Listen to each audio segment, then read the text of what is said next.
一連7日由福岡出發，玩住九州北部，先去長崎嘅打卡熱點眼鏡橋，喺嗰度尋找心形石頭，再食翻個好好味嘅長崎和牛做晚餐，入住喺商店街隔離又大有企理嘅酒店。第2日就去咗大隅海中鳥居，潮退嘅時候仲可以行出去祈福噶，再去埋隔離喺海邊食個海鮮 BBQ， 啲蠔又新鮮又大隻啊！再去桃山神社睇埋日本唯一一個咁大嘅陶瓷鳥居，而且神社出邊仲係鐵路打卡位嚟嘅。最後去埋附近嘅歐式城堡莊園嗰度打卡，仲可以買埋有田燒添啊！咁我哋即刻嚟樂遊日本。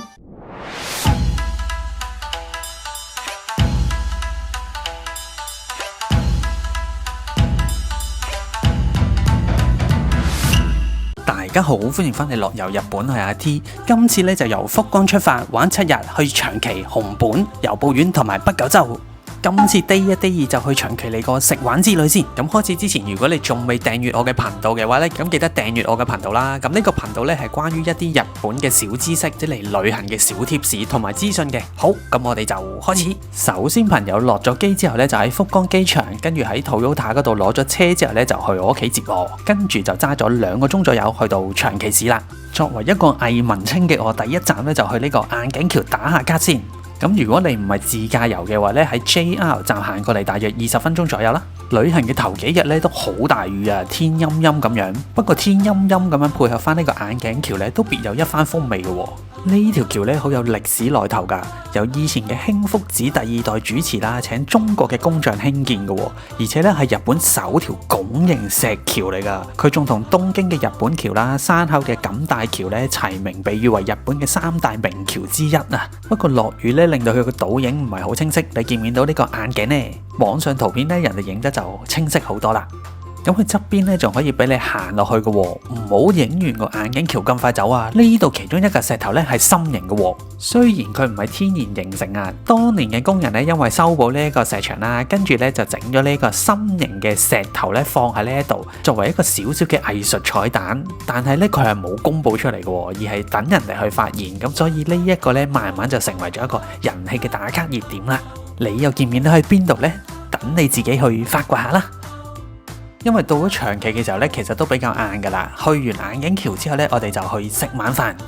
咪住，唔好以為我哋食中華料理，只不過今晚食嗰間嘢咧喺中華街附近。咁我呢啲在日港人梗係要去中華街睇下啦，係咪？咁其實今晚咧，我哋就食呢個長崎和牛燒肉，咁佢就喺中華街隔離嘅啫。如果你搭叮叮嘅話咧，就喺呢個新地中華街落車行過嚟就到噶啦。咁記得要訂位喎，因為嗰日咧已經滿席噶啦。呢一度咧就係食長崎和牛嘅，仲可以用平板落單，唔使驚唔識日文啦。咁呢度咧唔一定要食餐噶喎，佢仲有唔同嘅 set 咧俾你揀，或者你淨係散叫咧都一樣可以。咁我哋就嗌咗啲拼盤同埋散叫嚟食嘅啫，就冇食到個 set 啦。咁話晒嚟長崎，梗係要食長崎和牛啦。我自己咧就最中意食卡路比呢一個位啦。中文應該就係叫做牛小排或者係牛肋骨肉，仲有牛脷添啊，厚切薄切都有。第一餐食完燒肉之後咧，我都好推薦大家嚟試下呢一間，味道好食之餘咧，我哋今次咧仲係坐房，咁所以咧坐得好舒服啊。飲飽食醉之後咧就返酒店啦。今次呢間酒店咧就喺商店街隔離，好方便噶。而且呢條商店街咧都應有盡有喎，有 ABC Mart 啦，又有 Komeda 咖啡店，Donki 呢度都有。如果要買手信咧，可以喺度買。二手鋪又有啦。我最愛嘅 Free Coins 呢度都有。咁就同大家開箱下呢一間酒店先。上咗去 check in 大堂之後呢，佢有啲位俾你休息下啦，同埋可以攞翻啲補充品嘅喎。呢度亦都有部咖啡機俾你免費享用。咁就嘟卡咧就可以去翻你嘅樓層噶啦。咁我哋先去一間雙人房嗰度睇下先。一打開之後呢，其實望落咧都幾寬敞嘅喎，可以3邊落床嘅雙人床啊。床上面嗰嚿啡色嘅嘢咧係一個背脊嘅按摩器嚟嘅。跟住仲有一個大電視，起碼都50寸左右噶啦。跟住我哋仲有個大衣櫃，呢個衣櫃嘅 size 係正常屋企嗰啲衣櫃咁上下，可以擺到好多衫。跟住打開呢對門睇下先，打開咗之後咧係一個獨立嘅洗面鎖啊。洗面鎖之後嘅左邊呢個位就係沖涼位置啦，有花灑又有浴缸喺度嘅，望落咧都幾光猛同埋乾淨企理啊。咁就有獨立嘅洗手間，都係有得洗 pat pat。喺日本住得耐冇洗 pat pat 真係唔掂啊！仲有2張梳化喺度，所以呢一間房型呢，其實都真係幾大啊！跟住同大家睇埋呢個單人房型先。咁左手邊頭先嗰嚿嘢呢，係愛嚟夾西褲啊，而佢咧呢度有腳底按摩器提供埋俾你。跟住門口有個大嘅連身鏡啦，出街之前呢，你可以照一照。呢度一樣個電視機好大啊，同頭先雙人房嗰邊呢係一樣 size 嘅。跟住再望翻個有空氣清新機啊、雪櫃啊，呢啲基本嘢都有啦，有埋水添。單人房咧都有呢個按腰嘅按摩器嘅喎。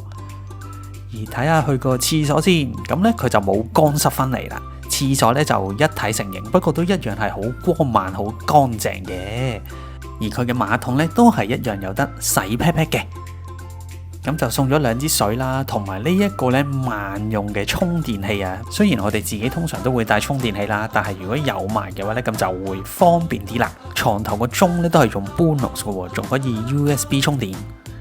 雖然係單人房啦，但係呢，佢比一般嘅商務房呢闊落啲。呢個走廊位呢，我直情可以打開個篋呢都冇難度啊！循例試下佢個床褥先。咁呢就軟硬適中啦。我自己呢就唔中意瞓啲太腍呢，有啲會直情成個人凹咗落去噶嘛。咁就好似對個腰骨唔好。呢一個呢就軟硬適中，而且佢應該係 semi double 啊，瞓2個人都冇問題。咁就瞓覺先，聽日再出發去唔同嘅景點。早晨，今日嘅天氣呢都係天陰陰咁樣喎，希望唔會落大雨啦。朝頭早去咗星奶咖啡食咗個靚早餐之後呢，咁我哋就出發啦。第一個目的地呢，就去呢個大嶼神社睇佢嘅海中鳥居啊。不過去緊嘅途中呢，喺海邊嘅位置呢，會有好多唔同嘅特別巴士站噶喎，好似呢個係西瓜造型、哈密瓜同埋士多啤梨造型嘅巴士站。呢一個係咪蜜柑嚟嘅呢？仲有條管添，途中見到記得打卡影相啊！嚟到呢個大嶼神社海中鳥居咯，佢側邊呢仲有得俾你打卡影相嘅位置。而喺潮漲嘅時候呢，佢3個鳥居呢都係浸咗喺海水入邊噶。咁喺日本呢，唔係好多神社呢都會有海中鳥居，咁所以呢，呢一個位置可以大家影下相先。而當佢潮退之後呢，喺地下上面呢就會出現咗一條路啊。咁你可以沿住啲石頭咧，由第一個鳥居慢慢步行出去咧，最遠第3個鳥居嗰度嘅喎。咁我哋呢一度咧就要好小心咁行，因為咧好跣㗎。咁出到去第3個鳥居之後咧，你就會發現下邊咧有一嚿正方形嘅石頭喎。咁我哋行過去望下係咩嚟嘅先。行到過嚟咧，就會見到好多錢喺入邊。原來大家都喺呢一個位置祈福許願啊！喺最遠望翻過去咧，就係咁樣噶啦。不過小心地下啲泥濘啊！影完相參拜完之後咧，我哋就去附近呢一間大福苑嗰度食燒海鮮啊！留意翻佢會收300英嘅木炭費啊！咁我哋呢一日咧，因為落雨啊，咁唔係好熱，坐喺出邊咧有海風吹住咧，都好舒服。首先叫咗啲貝類，之後再嗌咗3盤蠔。再嗌咗個是日蟹嘅飯團定食，有1隻蟹啦，5粒燒蠔，1個飯團同埋個麵豉湯。呢一個蟹雜炊飯呢，勁好食啊，好濃味。跟住呢個蠔嘅苦飯呢，就一般般啦。啲蠔脹卜卜，好大隻啊！你睇下幾大隻，成隻手咁大啊！而且食落呢，好鮮甜，好新鮮喎。通常呢，人哋話係冬天食先好食噶嘛，但係而家呢，夏天呢，都冇諗到佢咁肥美啊！佢呢度有教你呢，將隻蠔平嘅地方呢，向住個火燒，跟住呢，就冇咁易爆噶啦。但係呢，都一樣爆出嚟，不過俾我喺覓到嘅時候呢，已經冇爆得咁勁啦。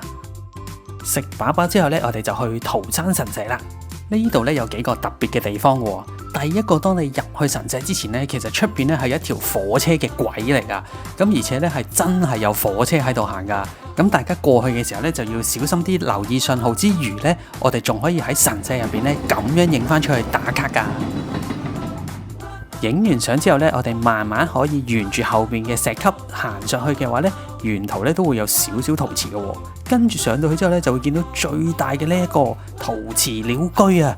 佢係日本唯一一個用有田燒砌出嚟嘅陶瓷鳥居喎。雖然成本同結構問題，佢唔係成條呢都係有田燒嚟噶，但係佢外邊包覆住嘅呢，全部都係真正嘅有田燒嚟噶。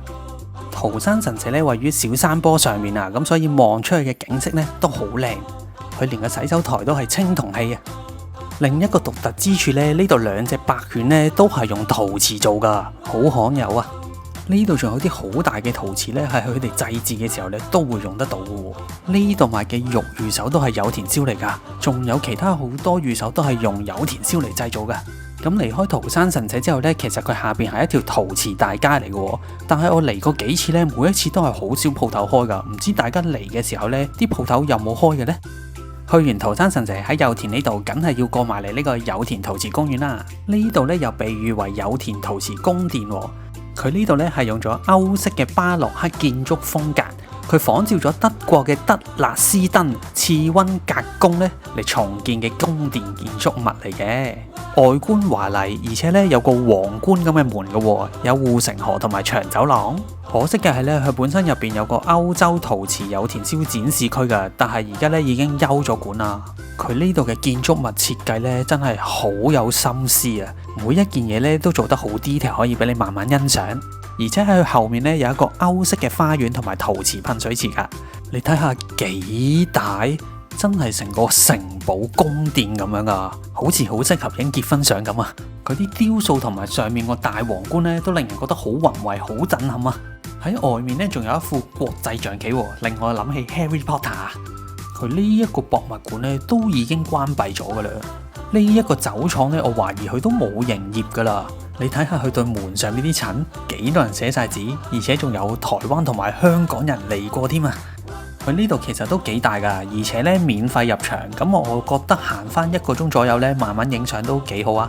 而喺入口位置呢，有一個好大嘅鋪頭可以賣土產嘅。呢一個媽媽餅乾最近喺福岡成日都見到啊！呢一款喜夜茶嘅撻好似又幾好食咁喎。咁呢度又唔係所有嘢都冇開嘅。呢一個有田燒嘅體驗工房呢，其實佢都仲有開㗎，不過個營業時間呢就係10點至4點。如果你已經過咗營業時間嘅話呢，咁可以喺呢度買佢嘅小手作，亦都有風鈴啦，同埋唔同嘅杯杯碟碟都係有田燒出名嘅喎。咁呢隻媽媽碗呢，880 yen，大約40-50蚊左右啦。佢有啲區域嘅嘢呢，都係大約咁上下價錢嘅啫，唔算話太貴。呢一個呢，我覺得係最搞笑啊！有田燒嘅杯麵蓋啊，當你煮杯麵嘅時候，平時我哋攞筷子壓住噶嘛，咁佢攞呢個有田燒壓住啊！行完呢個有田公園回程嘅時候呢，大雨到癲咗啊！不過好彩係搭車嘅時候先落咁大雨啫。因為太晏先翻到去嘅關係呢，我哋就隨便入咗一間居酒屋食飯啦。不過呢，就一般般啦。食完一輪嘢之後呢，我哋決定之後去食拉麵。行過見到呢一間叫Hiragi嘅拉麵呢，好多人排隊喎，而且 Google 呢有4.3分㗎。不過我自己同朋友食完之後呢，就覺得都係一般般啫，唔需要排隊去食咯。但係呢個半熟蛋呢就好好食啦。晚餐麻麻地，唯有食翻個甜品先。呢款 Ohio 出嘅牛奶忌廉布甸呢，我自己咧都成日食噶。如果你中意牛奶味濃啦，而且咧佢係好滑啦，我形容佢係半固體咁樣噶，因為佢咧軟腍腍啦，唔係死滴滴噶。咁所以如果你都中意食牛奶布甸咧，記得試下。好，今次咧就同大家分享咗呢個九州之旅嘅 Day 1同埋 Day 2啦，咁就去咗長崎嘅。下一次咧就先同大家去雲仙地獄，跟住再揸車搭船過去熊本嗰度，去呢個新開咗幾年嘅熊本地標商場，再去埋地震都屹立不倒嘅熊本城，再食呢個好有特色嘅圍爐燒，最後仲去埋高千穗睇瀑布。下星期咧唔好錯過啦！咁如果中意呢條片嘅話咧，記得 like share 同埋訂閱我嘅 channel 啦。咁如果有啲咩意見咧，咁都可以留言話俾我聽。想睇多啲日本最新嘅生活資訊或者係突發嘅事情咧，亦都可以 follow 我嘅 Instagram 嘅。有興趣嘅話咧，仲可以加埋我嘅 Facebook 同埋趣啊！好，咁我哋就下次再見，拜拜。